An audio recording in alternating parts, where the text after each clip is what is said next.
안녕하세요 여러분. 자음과 모음의 철학자가 들려주는 철학이야기, 푸코가 들려주는 권력이야기 세 번째 시간입니다.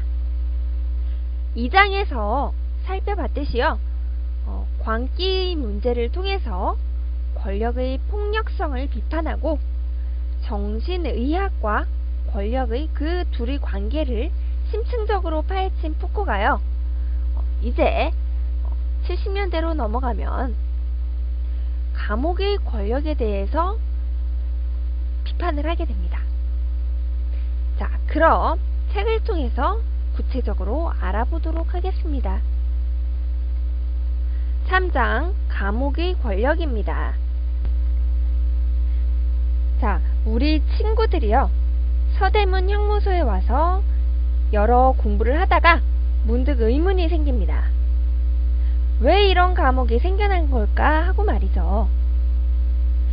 옛날에는요, 죄수를 감옥에 보내는 경우보다 그냥 사형을 시키는 경우가 훨씬 더 많았다고 합니다.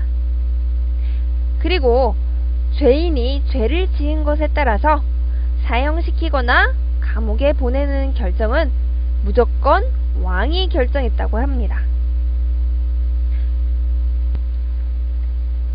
이런 왕의 권력을 지금 이 재판관이 갖고 있다고 할 수 있겠는데요.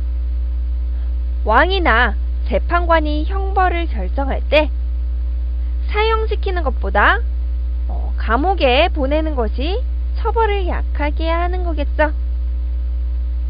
그렇게 따지면 사형 당해야 할 사람이 감옥에 가게 된다면 그 사람은 그렇게 결정을 내려준 권력자에게 당연히 고마움을 느끼게 됩니다. 자, 푸코는 바로 이 점에 주목을 했어요.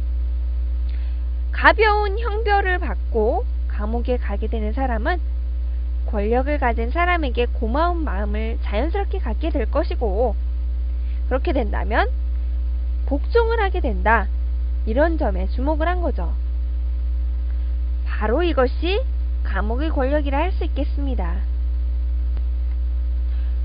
푸코는 감시와 처벌이라는 유명한 책을 통해서 이를 더 구체화해요. 이를테면 감시와 처벌이라는 책을 통해서 18세기에 실행된 감금은 벌을 주기 위한 감금이 아니라 필요에 의해서 인질을 붙잡아 주거나 범죄 행위를 하지 않았지만 품행이나 도덕적인 이유 때문에 그런 단속의 대상이 된 사람을 이렇게 감금하는 그런 개념이었어요. 또한 이러한 감금은 사법부의 판결에 의해서 이루어진 게 아니라 그런 권력을 가진 사람이 임의적 결정에 따라서 수행되었기 때문에 투옥기간도 그렇게 잣대가 없이 일정하지가 않았습니다. 이런 임시방편적인 감금이 18세기 말부터 이제 제도화되기 시작합니다. 제도화가 되는데, 이런 제도에 대해서 사람들이 반발을 하게 됩니다. 왜? 범법자들을 한 공간에 모여있게 하면 또 다른 나쁜 세력을 이렇게 서로가 형성할 수 있지 모른다는 점, 또는 그들에게 먹을 것과 잠자리를 제공하면 감옥이 더 나은 운명이라고 생각할지 몰라서 오히려 범죄를 유발시킬 수 있다는 점을 예로 들면서 반발한 거죠. 자, 이런 비판에도 불구하고 감옥 제도는 개선책을 마련하면서 깊이 뿌리를 내리고 제도화하기에 이르릅니다. 감옥은 오랫동안 훈련과 감시의 전체적인 조직 속에서 중개소의 역할을 하면서 정착을 한 거죠. 18세기 이전의 감옥에서 18세기 이후의 감옥으로 넘어오면서 이제 권력이 점점 제도화되고 익명성을 가지게 된다고 해요.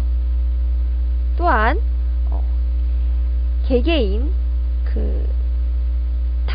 덩어리에서 개개인별로 이렇게 조각조각 난다고 하는데, 권력의 지배를 받는 사람들이 더욱더 개인화된다고 하죠. 자, 도대체 왜 이런 걸까요? 이것은 벤담의 파놉틱 구조로 설명을 할 수가 있겠어요. 자, 전통적인 감옥에서는 죄수들을 한 곳에 몰아넣은 반면에 이제 18세기에 고안된 파놉틱 구조, 즉 모든 것을 한눈에 볼 수 있는 그런 구조를 통해서 원형 감옥이 등장하게 됩니다. 이 구조는요, 이 감시자가 이 지붕 끝에 있어요. 중앙탑에 있고, 죄수들은 각각의 독방에서 개개인별로 이렇게 찢어져서 나눠지게 되죠. 그렇게 격리 수용되도록 되어 있는 구조인데요. 이러한 시설은 죄수들 간의 의사소통이나 집단의식의 위험성을 차단시키는 효과를 내면서 죄수들로 하여금 끊임없이 감시받는다는 그런 의식을 갖게 만들죠. 그리고 이 중앙탑에 있는 감시자는요, 상징적인 모습으로는 언제나 존재하지만 이 죄수들이 독방에 있음으로 인해서 중앙탑의 감시자는 모습이 노출되지 않습니다. 이처럼 보이지 않는 권력의 존재가 보이는 권력의 존재보다 훨씬 더 절대적인 지배력을 갖는다는 걸 알 수 있겠죠. 중앙탑의 감시자가 과거에는 왕의 존재였는데요. 현대 사회에서는 이처럼 보이지 않는 익명의 존재가 되었다고 할 수 있겠습니다.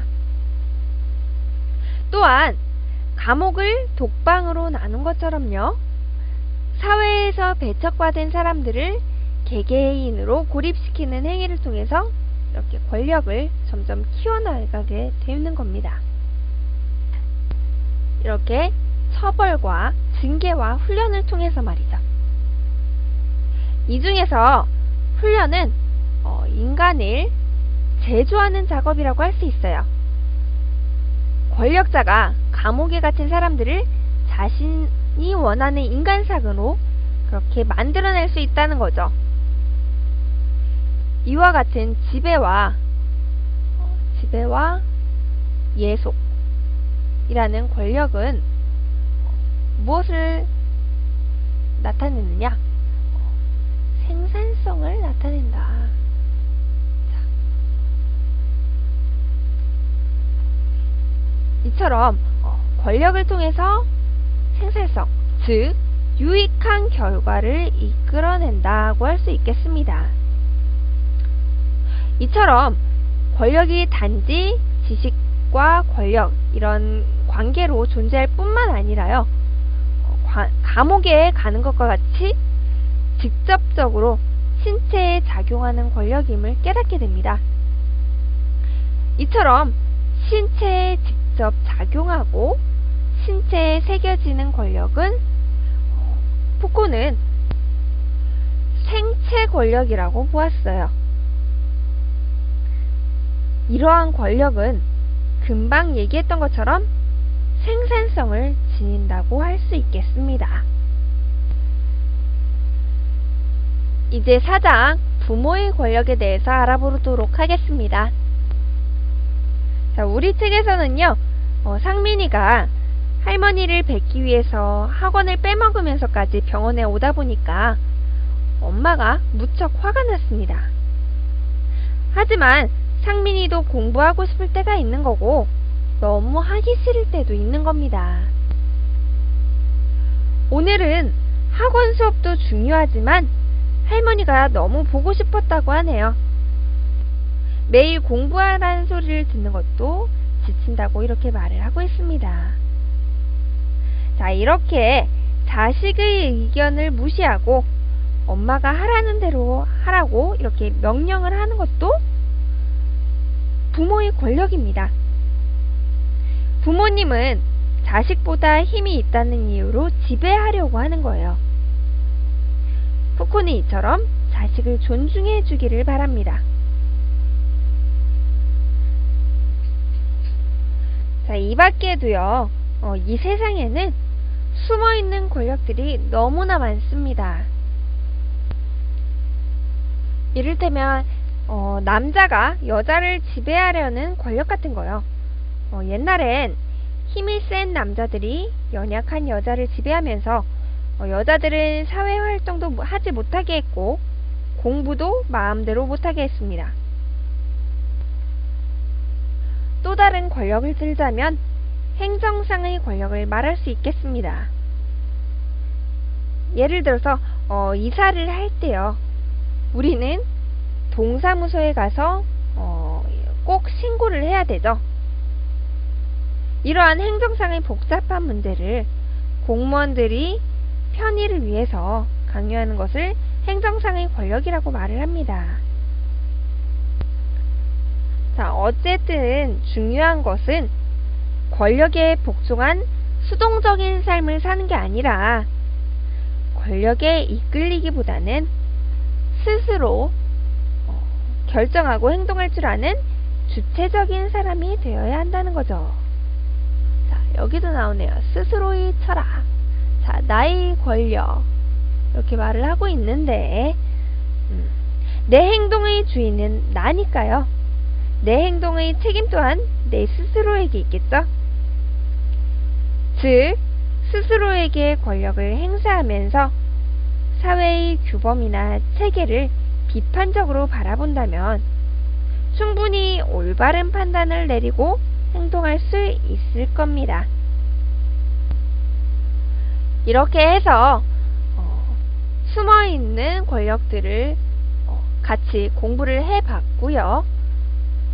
이를 통해서 여러분들이 주체적으로 나의 권력을 책임질 수 있는 그런 능동적인 사람이 될 것을 부탁드립니다. 수고하셨습니다.